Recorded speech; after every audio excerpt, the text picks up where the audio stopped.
Bonsoir à tous, merci d'être avec nous sur le site internet de France 3 Provence-Alpes pour ce troisième débat interactif en partenariat avec Google et avec la technologie Hangout. Après Patrick Menucci et Jean-Claude Godin, ce soir notre invité est Stéphane Ravier. Bonsoir Monsieur Ravier. Bonsoir Monsieur Bézère. Tête de liste pour les élections municipales de Marseille évidemment et pour le Front National, vous-même candidat dans les 13e et 14e arrondissements de la ville de Marseille. 4 internautes sont avec nous pour vous poser des questions, toutes les questions évidemment sans réserve. Benoît Candon est avocat, Julien Butner est étudiant en journalisme, Michel Bracton habitué puisque c'est son 3e rendez-vous avec nous. Il a 49 ans et il est photographe. Et enfin, Michael Sertour a 27 ans et il est agent technique au SDIS pour le département des Bouches-du-Rhône. Et nous allons attaquer immédiatement avec Benoît Candon. Bonsoir maître. Stéphane Ravier vous écoute. Bonsoir. Oui, bonjour Monsieur Ravier. Écoutez, j'ai essayé de lire votre programme avant de venir, que j'ai pas pu apprendre par cœur.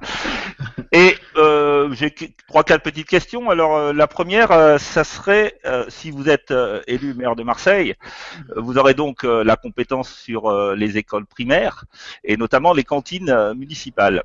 Et dans ces cantines, vous proposez de refuser les interdits religieux, culturels, alimentaires, étrangers aux racines marseillaises et à notre civilisation européenne et chrétienne, en particulier dans les écoles. Je vous cite. Fin de citation. J'aimerais savoir ce que... Alors, précisez-nous, est-ce que ça veut dire, pour parler clairement, appelons un chat, vous avez un enfant musulman ou juif à l'école, vous allez lui servir du porc. Et s'il ne veut pas manger son plat de porc, il mangera rien, alors qu'il a payé la cantine, alors qu'il va à l'école et qu'il a besoin d'être en forme pour l'après-midi. Stéphane Ravier, c'est clair. Oui, on ne peut plus clair, on rentre dans le débat de façon très percutante.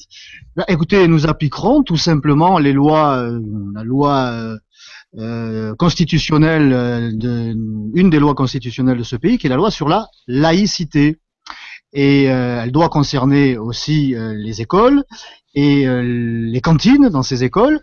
Et je rappelle que la cantine n'est pas obligatoire et que si les plats qui y sont servis en respectant cette laïcité ne conviennent pas aux enfants, enfin surtout aux parents, parce que c'est eux qui gèrent, je pense, la vie de leurs enfants, et notamment ce qu'ils peuvent consommer dans une cantine publique. Mais celui qui a le ventre vide, monsieur, excusez-moi, c'est l'enfant, c'est pas le parent. Et les menus sont présentés, je dirais, en avance. On ne les découvre pas le jour même. Je pense que si les parents ne souhaitent pas se conformer à la loi sur la laïcité qui doit s'appliquer à tous, ils auront la liberté, eh bien, je sais pas moi, de garder leur enfant. Encore une fois, la cantine n'est pas obligatoire. Oui, alors on le sait, c'est un service public, monsieur, c'est un service public facultatif. Alors, ils pourront garder leur enfant chez eux, s'organiser en conséquence s'ils préfèrent privilégier D'accord. Donc leurs convictions religieuses au détriment de l'éducation de leur enfant, c'est leur droit, c'est leur choix. Vous croyez en Dieu, monsieur Ravier? Est-ce que vous croyez en Dieu? Est-ce que vous croyez en Dieu? C'est une question. Alors, moi, je suis candidat pour être candidat à la mairie de Marseille, pas pour être évêque. Oui, d'accord, mais il me semble que vous parlez souvent de Marseille, capitale de la chrétienté. Alors, donc vous faites allusion vous-même à Dieu. Et à partir de là, je me dois de respecter les lois de la République qui s'appuient sur la laïcité. Mais si je suis un responsable politique laïque, je ne suis pas amnésique. Et j'ai le souvenir de l'histoire de cette ville, de ce pays, et qui doit nous rappeler que ses racines, à moins qu'on doit le nier, sont sur le plan religieux, sont chrétiennes. Je crois que c'est Notre-Dame de la Garde qui veille sur tous ses enfants, quels qu'ils soient, et quelle que soit leur origine, et qu'ils soient musulmans, qu'ils soient juifs, qu'ils soient shintoïstes, qu'ils soient chrétiens, qu'ils soient agnostiques. Et il y en a d'autres. C'est une réalité. Alors moi, je trouve tout à fait logique, cohérent, comme le font de tous les pays du monde de défendre ou de faire la promotion de notre identité, et cela passe. D'accord. Donc vous nous dites que la bonne mère, Maître Condon. J'ai fini. Non, mais je n'ai pas entendu. On va passer à un autre internaute. Je voudrais pas que l'on croit que je ne veux pas répondre à cette question. Non, c'est moi qui reprends la main. Maître Condon, évidemment, on revient vers vous. Ne vous inquiétez pas, vous avez la possibilité de poser des questions. Non, mais j'aimerais qu'on fasse, voilà. Non, mais restez là, hein. J'aimerais qu'on fasse un tour de table, si je puis dire, parce que vous avez parlé des cantines, et on poursuit donc ce hangout avec Julien Butner, étudiant en journalisme de 25 ans. Julien, Stéphane Ravier vous écoute. Bonsoir, Julien. Oui, bonsoir, monsieur Ravier. Je n'ai pas écorché votre nom, le prénom était très clair. D'accord.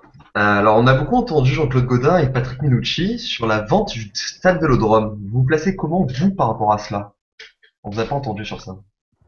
Ah ben c'est parce que on ne m'a pas demandé mon avis. Là, je me demande.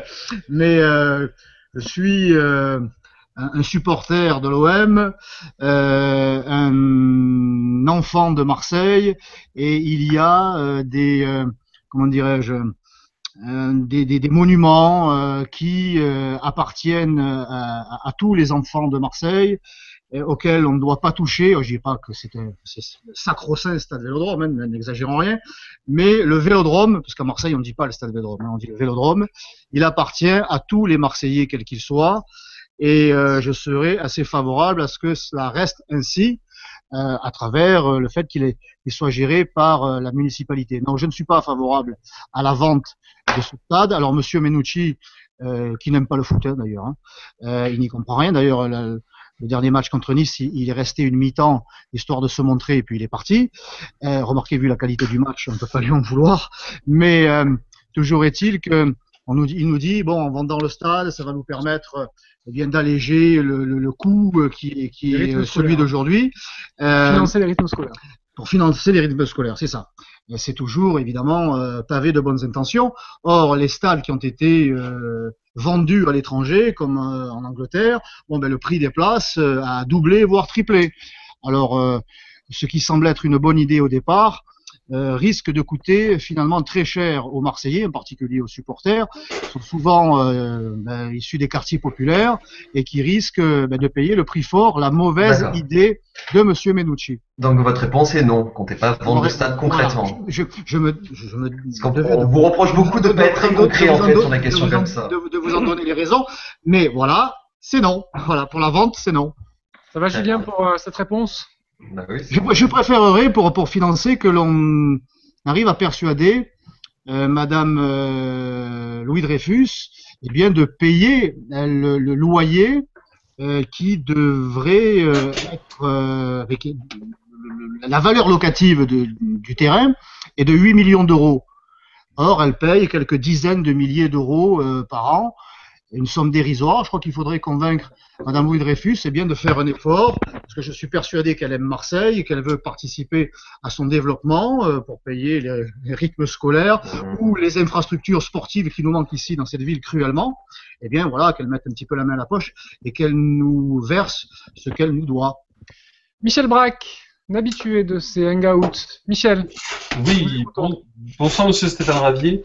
Bonsoir monsieur Michel. Je voudrais juste faire une toute petite intervention sur ce que vous disiez tout à l'heure à propos des cantines, mais pas pour relancer le débat, mais simplement pour dire que s'appuyer sur la laïcité pour refuser de respecter des religions, je trouve ça vraiment dommageable, et dommageable pour les enfants, car c'est une manière, au fond, de les ghettoiser, c'est-à-dire de faire sortir les musulmans et les juifs et des gens qui ont simplement pas envie de manger, par exemple, de la viande, de les faire sortir de l'école publique pour les mettre dans des écoles qui seront des écoles musulmanes, des écoles juives, ou des écoles avec différentes tendances diverses et variées. Mais là n'est pas ma question. Ma question, en fait... Je vous répondrai quand même. Si vous voulez, mais ma question, elle est un petit peu différente. Moi, j'ai commencé, en fait, avec M. Minucci et avec M. Gaudin sur une question qui est une question économique pour Marseille. Marseille est une ville qui souffre, c'est la 3e fois que je le dis, et j'ai envie de vous entendre sur ce que vous pensez être la nécessité économique de Marseille, c'est-à-dire, si vous étiez élu, ce que vous feriez en premier lieu. Et avec une sous-question qui est, est-ce que, au fond, pour le Front National, la question de l'économie est plus importante que la question de l'immigration sur laquelle on l'entend toujours? Alors, je répondrai quand même à la question exclusion à la question que vous ne m'avez pas posée. Hein, voilà. Moi, je n'exclus personne. L'économie. Je n'exclus personne de l'école publique. C'est l'attitude communautariste qui se développe depuis quelques années dans notre pays et en particulier dans notre ville, qui conduit une certaine catégorie de personnes et d'individus à poser des exigences, et notamment alimentaires, qui n'existaient pas, qui ne se posaient pas il y a simplement 5-6 ans. Aujourd'hui, le développement... La société évolue oui, mais je pense qu'elle n'évolue pas favorablement, parce que cela conduit à un morcellement, à une division, et devant laquelle nous devrions tout accepter. Aujourd'hui, nous devrions accepter les revendications alimentaires. Demain, nous devrons accepter les revendications vestimentaires, puis les revendications de prière, d'heures de prière. Voilà, on progresse, ou on recule, je dirais, on recule dans la défense de notre modèle républicain. Mon Dieu, je crois que c'est le mot qui revient souvent dans la bouche de mes adversaires. Et finalement, je suis le seul, désormais, à défendre ce modèle à l'école. L'école doit être la même pour tous. Il n'y a pas de division, il n'y a pas de rejet. Au contraire, il y a une volonté que les élèves, quels qu'ils soient traités de la même manière, et cela passe par ce qui est servi à la cantine. Voilà, si ça plaît, tant mieux. Si ça ne plaît pas, eh bien, c'est aux parents à s'organiser. Voilà, ce n'est pas à l'école à se plier aux exigences communautaristes des uns ou des autres. L'économie, monsieur Radier. Alors, écoutez, Marseille souffre, ça c'est pas un scoop, malheureusement. Vous me demandiez si l'économie était importante, plus importante que l'immigration. L'immigration a une conséquence sur l'économie et sur la souffrance en matière économique que nous subissons. Lorsque l'on accueille, à Marseille en particulier, mais sur l'ensemble du pays, toute la misère du monde, ou en tout cas une grande partie de la misère du monde, qu'il faut loger, qu'il faut soigner, qu'il faut instruire, et qu'il faut trouver du travail, alors que de tout ça, nous en manquons. Et il est clair que l'économie ne peut qu'en souffrir davantage. Nous sommes en souffrance de 30 000 demandes, 30 000 logements sociaux. Nous avons 15% de chômeurs et 26% de pauvres. Nos écoles sont surchargées et l'on continue malgré tout à accueillir, au nom de principes qui ont été rédigés il y a plus de 2 siècles, au nom d'une morale des droits de l'homme, à accueillir voilà, toute cette misère, mais qu'il faut à un moment donné entretenir, puisqu'elle est démunie de tout. Si elle vient dans notre pays, c'est bien parce qu'il y a une souffrance dans leur pays d'origine qui les conduit chez nous, espérant trouver un Eldorado qui n'existe pas. Bon, alors ça c'est une réalité. Personne ne veut en prendre compte, sauf nous. Ben, moi, je continue à le dire parce que c'est une réalité. Il suffit d'ouvrir les yeux. Voilà, il faut être vraiment idéologue pour contester que l'immigration coûte à ce pays et en particulier à Marseille. Alors que ferait le Front National au niveau municipal? Il respecterait la loi. Hein. Ça, je tiens à le rappeler. Et en matière d'immigration, nous cesserions de financer la nébuleuse associative immigrationniste qui encourage l'immigration. Ça aurait un petit impact, mais un impact quand même. Et puis ensuite, eh bien, écoutez, je crois que pour que l'activité économique redémarre dans cette ville, il faut que les politiques soient libres d'agir. Or, dans cette ville, la municipalité n'a pas la liberté d'agir puisqu'elle doit rendre compte, passer par un certain nombre d'associations, d'organisations, comme FO à la ville, et on voit bien que la situation est figée. Donc il faut d'abord se libérer de ces contre-pouvoirs ou de ces anti-pouvoirs pour prendre vraiment le taureau par les cornes, et à partir de là, eh bien, libérer le foncier, ne pas décourager les entrepreneurs par une fiscalité délirante, confiscatoire, qui ne concerne pas que les entrepreneurs, mais les ménages aussi, et puis rétablir la sécurité dans cette ville, parce que les Marseillais ne prendront pas les transports en commun, ils ne consommeront pas et les entrepreneurs ne viendront pas dans cette ville tant qu'il y aura cette réalité de l'insécurité qui vire à la barbarie.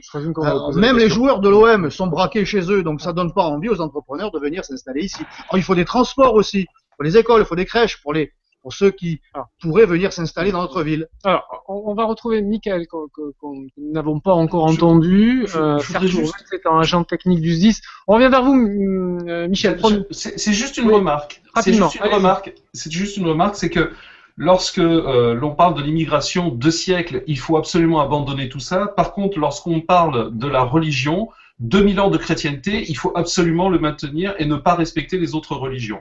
Je trouve ça étonnant. Mais qui ne respecte pas les autres religions? Moi, je respecte les autres religions, cher monsieur. Non. Je les respecte. Permettant pas. Je veux les traiter sur le même pied d'égalité. Voilà, mais ça ne doit pas.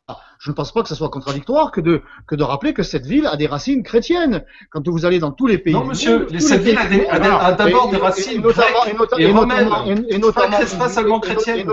Et notamment musulmans. Vous savez, dans les pays musulmans, il est interdit qu'une église soit aussi haute qu'un minaret, et ça n'offusque personne. C'est leur tradition, c'est comme ça. Il faut les accepter. Dans les pays musulmans, les femmes doivent être voilées. Il faut faire évoluer les choses dans les pays musulmans aussi. Moi, ça ne me choque pas. C'est leur tradition, c'est leur coutume, c'est leur code. Eh bien, nous, ici, à Marseille, nous avons nos traditions, nos coutumes, nos codes, qui passent par, eh bien, ma foi, un rayonnement chrétien sans doute un peu plus important que les autres. Allez, on va écouter. Ça n'entraîne pas la haine ou le rejet des autres. On va écouter Michael Sertour, 27 ans, agent technique au SDIS pour le département des Bouches-du-Rhône. Michael, c'est à vous. Michael, est-ce que vous nous entendez? On vous voit en tout cas. En revanche, on n'a pas le son. Vous m'entendez là? Très bien, Michael. Allez-y. En fait, je voudrais savoir au sujet des bidonvilles qui grandissent de plus en plus dans notre ville, qu'est-ce que vous comptez faire? Parce que bon, ça entre guillemets enlaidit notre ville et sans pour autant les délocaliser dans les communes aux alentours. Donc j'aimerais savoir ce que vous comptez faire pour cela, quoi, tout simplement. Là, nous avons là le résultat, le début, hein, ce n'est qu'un début. Ce n'est qu'un début. L'effacement des frontières qui permet aujourd'hui à la Roumanie et à la Bulgarie, eh bien, en tout cas à ses ressortissants, Rome en particulier, de se déplacer partout dans l'Union, en tout cas dans l'espace Schengen, et notamment en France, et plus précisément à Marseille. Voilà l'idéologie européiste et mondialiste de Jean-Claude Gaudin, puisqu'il a signé ces accords en tant que sénateur, et Menucci, qui soutient ce gouvernement et qui est député. Voilà les deux responsables d'une situation anarchique qui veut que, eh bien voilà, la misère est importée chez nous, et on assiste à ces multiplication de campements, surtout d'ailleurs dans les quartiers nord, pas trop du côté de Mazargues. Bon, mais ça viendra. Je ne le souhaite pas, mais si nous ne changeons pas de politique, ça se développera. Eh bien, écoutez, moi, en tant que maire, encore une fois, je n'aurai les pouvoirs que de ceux du premier magistrat de la ville. Je ne suis pas député, je ne suis pas préfet, je ne suis pas premier ministre. Bon, eh bien, j'utiliserai mon devoir de préserver la salubrité publique. Et à partir de là, eh bien, je saisirai le préfet et je lui demanderai, j'exigerai qu'il applique la loi et que ces campements soient démantelés et qu'ils soient. Mais écoutez, tant pis pour les villes qui auront mal voté et qui devront accueillir ces campements qui, à Marseille, ne seront pas plus tolérés. Voilà, je crois que nous voyons régulièrement devant ces campements des camions, des véhicules de médecins du monde, et régulièrement les médecins tirent les sonnettes d'alarme sur les risques épidémiologiques, et la municipalité manifestement ne s'en émeut pas. Eh bien moi je saisirai ce problème à bras le corps. Parce que il en va de la santé des Marseillaises et des Marseillais, en plus de ces malheureux, parce que ce sont des malheureux. Mais nous ne pouvons pas supporter, assumer toute la misère du monde. Voilà, je crois que nous versons des milliards à la Roumanie et à la Bulgarie par l'intermédiaire de l'Union européenne pour ces deux pays intègrent leurs propres ressortissants. Et non seulement ils ne le font pas, mais en plus ces ressortissants viennent chez nous. Alors jusqu'à quand comme ça? Je rappelle qu'il y a entre 10 et 12 millions de Roms en Europe centrale. Est-ce que nous allons tous les accueillir? Parce que nous devrions, au nom des droits de l'homme, parce que la France est une terre d'accueil, dit-on, les accueillir tous. Vous voyez bien que personne n'y gagne. Donc il faut organiser le retour de ces personnes chez elles.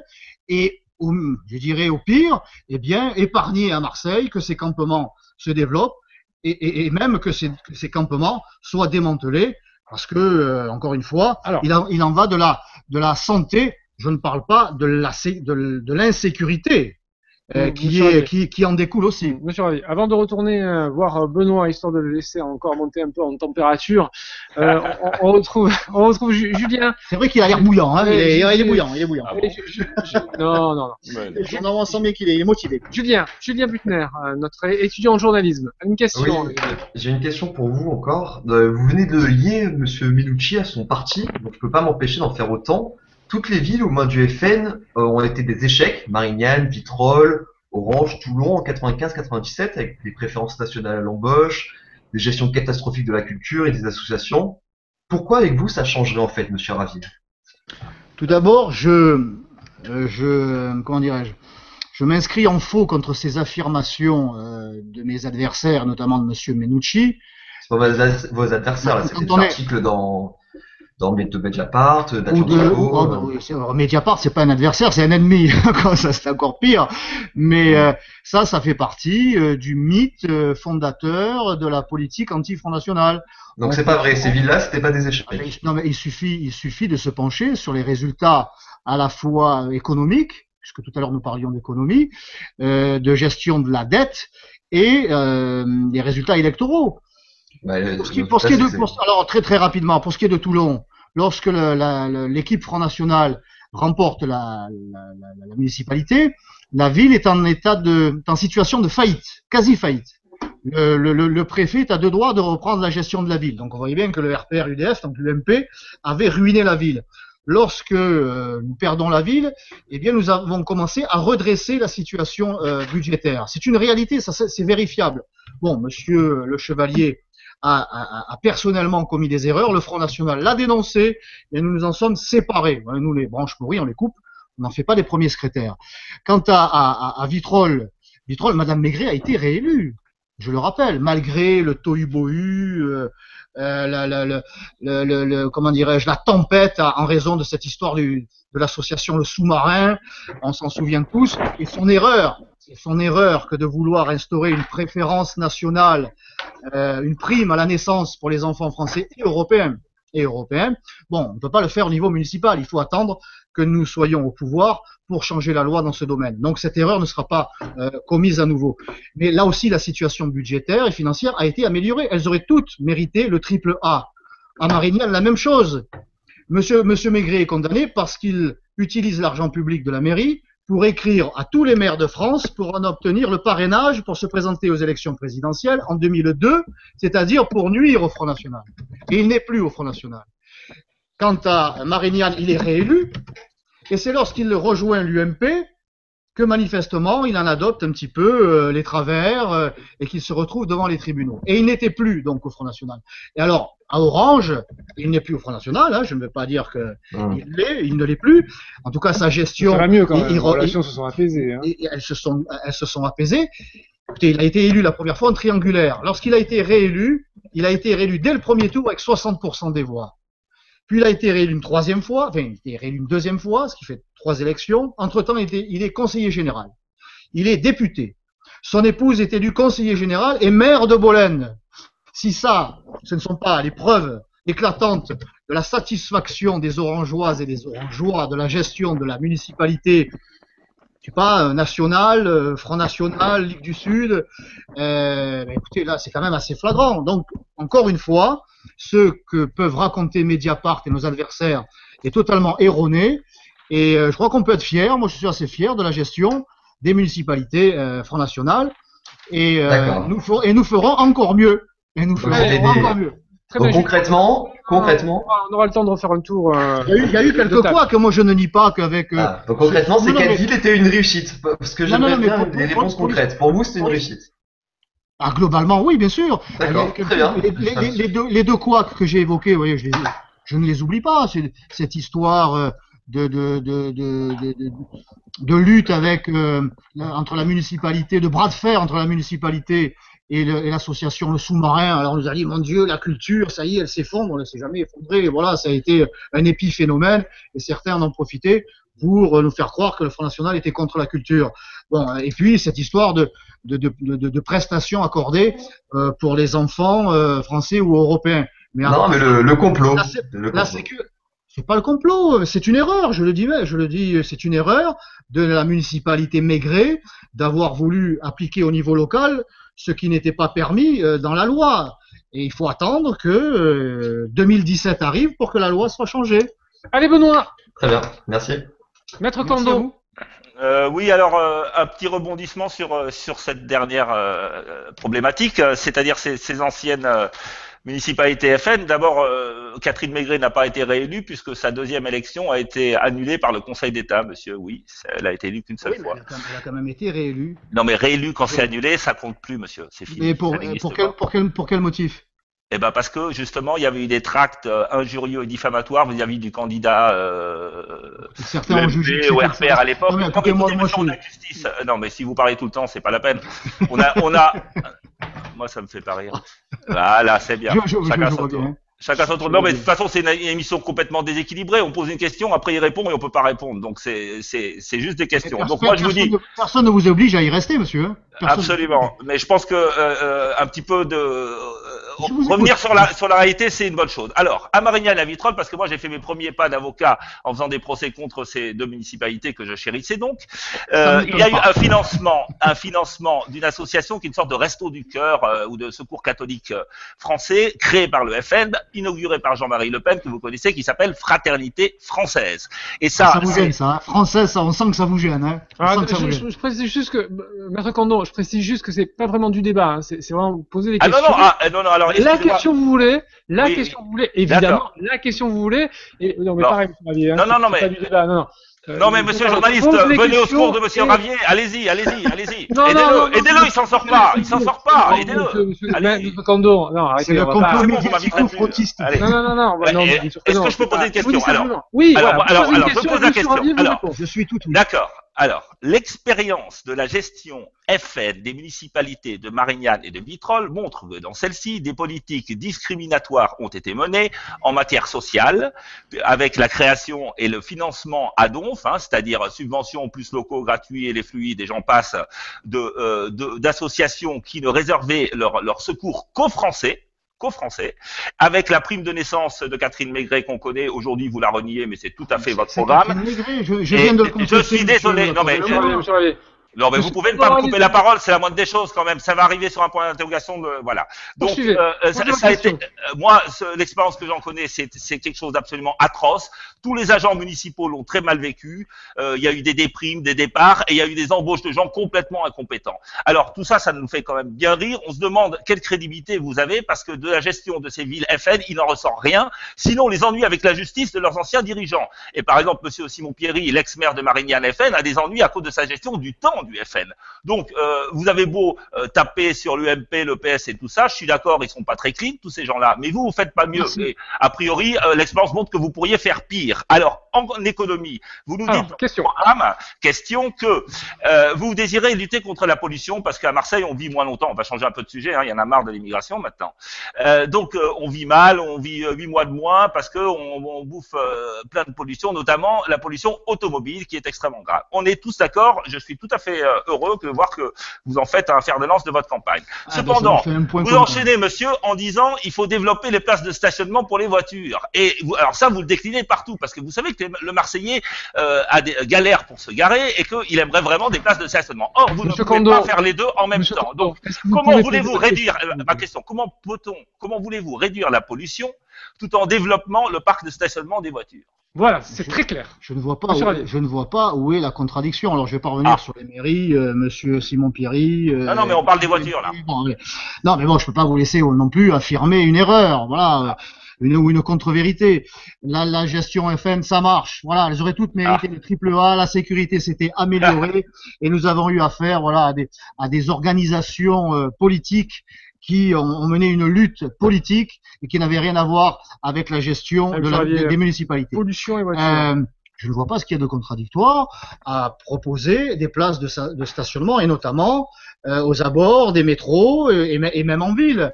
Cela permettrait il faut, non mais tout doit se tenir. Il faut des transports en commun. Tant qu'il n'y a pas, tant que vous aurez une vingtaine de stations de métro dans la deuxième ville de France, tant que vous aurez un tramway qui, dans sa grande partie, double un métro existant, tant que vous aurez ces aberrations de gens intelligents, hein.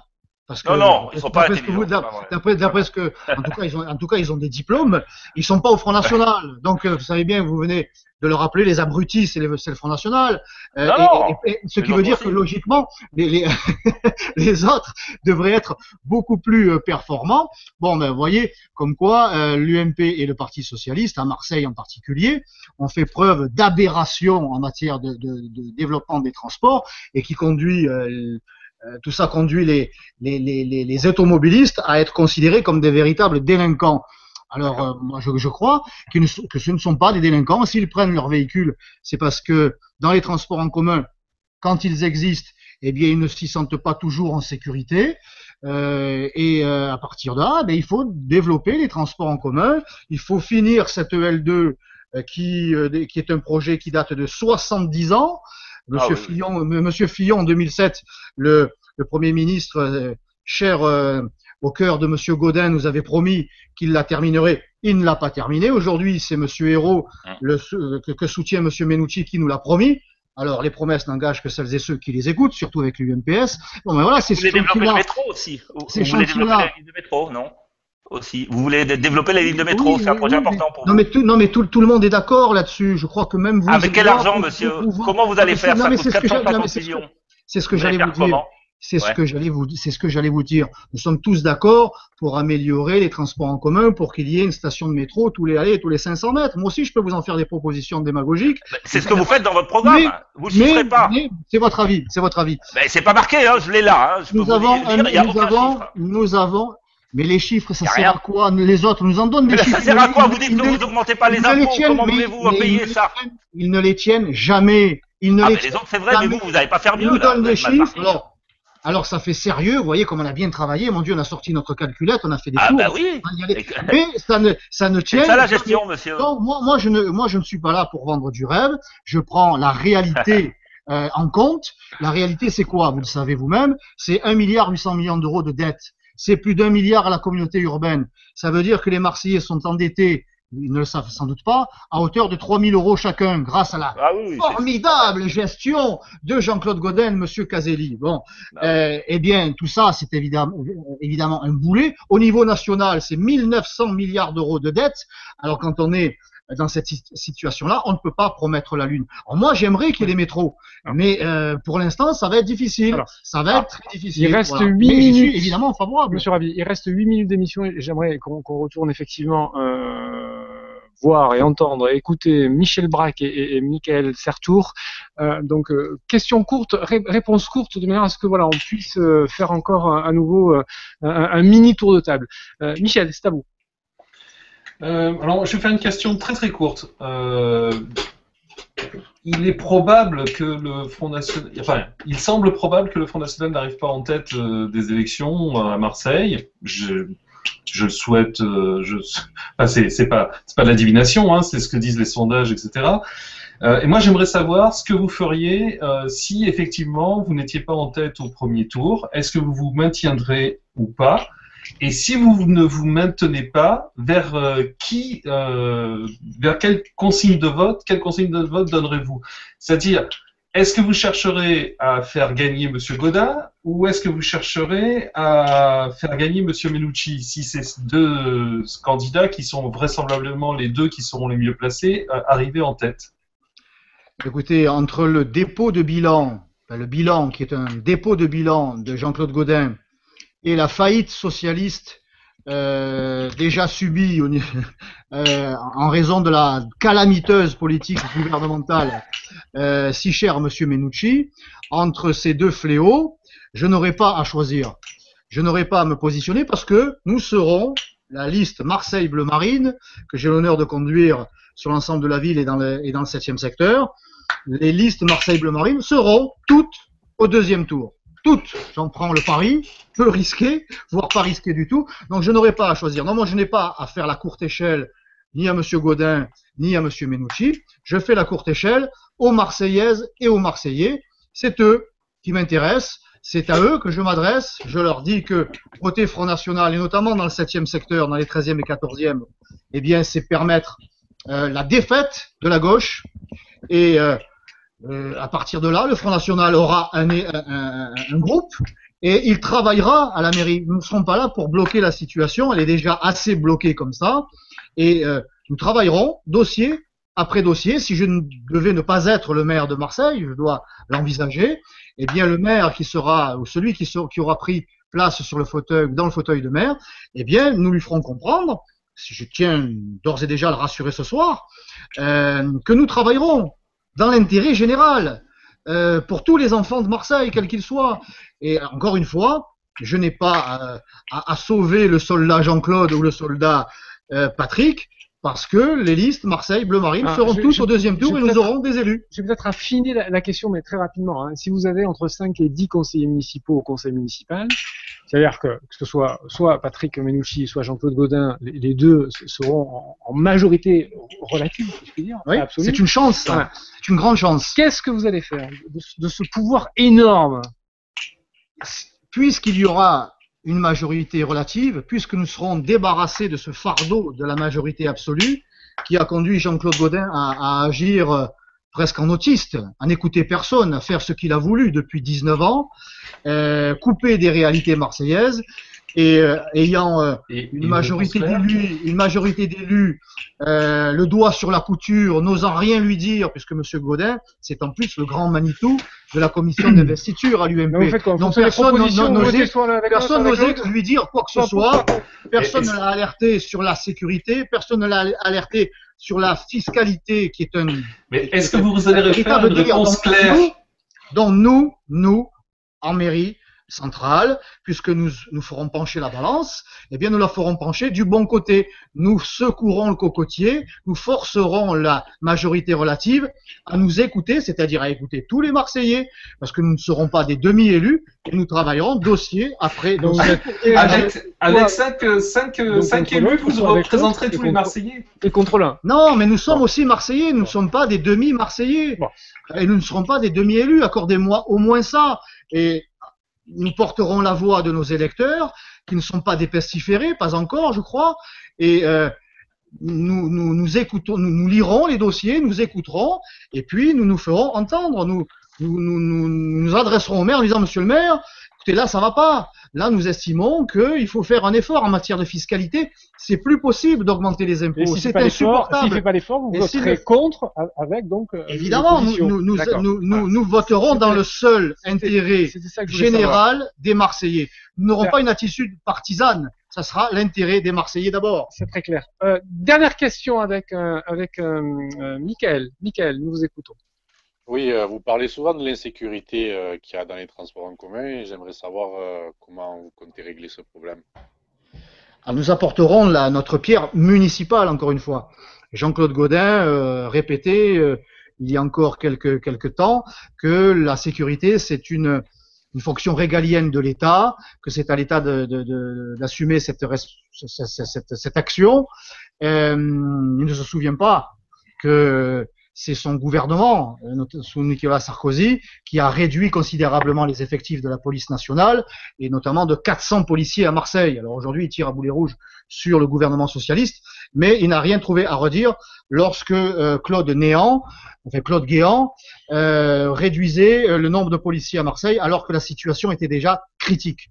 Bon, eh bien, puisque l'État ne vient pas à notre aide, n'assume pas sa responsabilité, puisqu'il ne nous vient pas en aide, eh bien, nous avons ici les moyens d'agir. Nous avons une police municipale qui, pour l'instant, est cantonnée dans un rôle de verbalisation, et notamment de l'automobiliste. Eh bien, cette police municipale, nous allons tripler les effectifs, un nouveau recrutement, une nouvelle formation pour une nouvelle mission. Nous allons l'armer avec une formation, hein. Ça ne sera pas des cow-boys, comme disent certains. Armée. Quand vous avez en face de vous des individus qui utilisent des kalachnikovs, je ne vois pas ce que vous pouvez faire avec un flashball. Alors voilà toute la contradiction et l'action dangereuse de Jean-Claude Gaudin. Il remet des flashballs aux policiers municipaux, puis en même temps il leur donne des gilets pare-balles. Ce qui veut bien dire qu'en face, ils n'utiliseront pas des flashballs, des balles en caoutchouc. Donc il expose là nos policiers municipaux. Mais moi, les policiers municipaux, je souhaite qu'ils soient armés et qu'il soit déployé sur l'ensemble de la ville, dans les noyaux villageois, pour protéger les commerces et pour protéger l'activité économique de nos noyaux villageois, dans les cités, devant les écoles et dans les transports. Je crois qu'il faut trouver un accord avec le président de la RTM pour qu'il y ait une police municipale qui, on le sait, hein, on connaît la cartographie de l'insécurité à Marseille, même si elle se déplace, et très mouvante. Eh bien, il faut travailler encore une fois tous ensemble. Allez, tous ensemble, comme dirait Maître. Dans l'intérêt général, voilà, dans l'intérêt général, il faut agir. Nous avons les moyens d'agir. Jean-Claude Gaudin s'y refuse. Quant à Patrick Menucci, lui, il est encore dans son délire idéologique, cher à la gauche. Julien, très rapidement, une dernière question, et Stéphane Ravier, s'il vous plaît, voilà, réponse courte. D'accord, rapidement. 2 minutes maximum. Allez, très rapidement, Julien. Concrètement, j'aimerais des réponses concrètes. Vous avez souvent critiqué l'influence de la CGT sur le port. Demain, si vous êtes maire, comment vous comptez négocier avec les syndicats? Vous allez rentrer en conflit encore avec les syndicats? Dans le concret, dans la gouvernance de Marseille. Que faut-il faire alors? Continuer à accepter l'inacceptable? Je vous demande concrètement, vous allez rentrer en conflit et tout va se bloquer? Non, moi je ne souhaite pas qu'il y ait de conflit. Je souhaite, encore une fois, que l'ensemble des acteurs économiques, syndicaux, associatifs, culturels aussi, cessent d'agir, pour certains, pas tous, hein, mais pour certains, cessent d'agir pour leur intérêt, leurs petits intérêts personnels, et qu'il y ait une prise de conscience générale, et que chacun se dise, bon, maintenant ça suffit, ces systèmes, ces arrangements, ces combines mis en place il y a 30 ans et qui se sont développés ou en tout cas ont été confortés sous l'ère de Jean-Claude Gaudin. Il en a même été décoré de la carte d'honneur, qui est une carte de déshonneur remise par le patron des territoriaux de FO. Bon, mais que ça soit FO à la mairie, en tout cas le petit noyau dirigeant, ou que ce soit le petit noyau dirigeant de la CGT au port, eh bien, il faut leur faire comprendre qu'ils doivent un petit peu changer, même beaucoup, leurs habitudes, et qu'ils doivent travailler dans l'intérêt de tous les Marseillais, que ce port est un outil extraordinaire, en tout cas il devrait l'être, et qui doit être un levier de l'emploi et pas de prébande pour quelques-uns. Voilà, donc je les inviterai à s'asseoir autour d'une table pour négocier, oui, pour discuter, et j'ai bon espoir de les convaincre de tourner la page d'un système qui n'a plus lieu d'être, parce que cette ville souffre, elle souffre trop, elle souffre de façon injustifiée, et alors que nous avons les moyens, les talents, l'énergie pour agir et pour changer les choses. Bon, pour faire ça, vous allez rentrer en conflit. Merci beaucoup. Ah ben ça sera la volonté des syndicats. Moi, je souhaite discuter, négocier. Ouais. S'ils ne sont pas d'accord, ils prendront leurs responsabilités, je prendrai les miennes. Merci beaucoup. Merci à vous. Merci à tous les quatre d'avoir répondu présent à cette invitation. Michel vous donne rendez-vous la semaine prochaine, hein, puisque vous êtes un habitué de ce débat interactif la semaine prochaine. Avec grand plaisir. Les deux derniers candidats. Mercredi, si mes souvenirs sont bons, ce sera Jean-Marc Coppola. Rendez-vous même heure, même adresse, hein, pour vous, Michel, et pour les autres. Et puis jeudi, ça sera Pape Diouf. Voilà, Michel. Hein, donc ne prévoyez rien pour ces soirées-là, puisque vous serez évidemment avec nous. Merci à tous les quatre. Très bonne soirée. Merci Stéphane. Merci Monsieur Bézère. À la semaine prochaine, donc sur le site de France 3 pour ça. Merci beaucoup. Au revoir. Au revoir.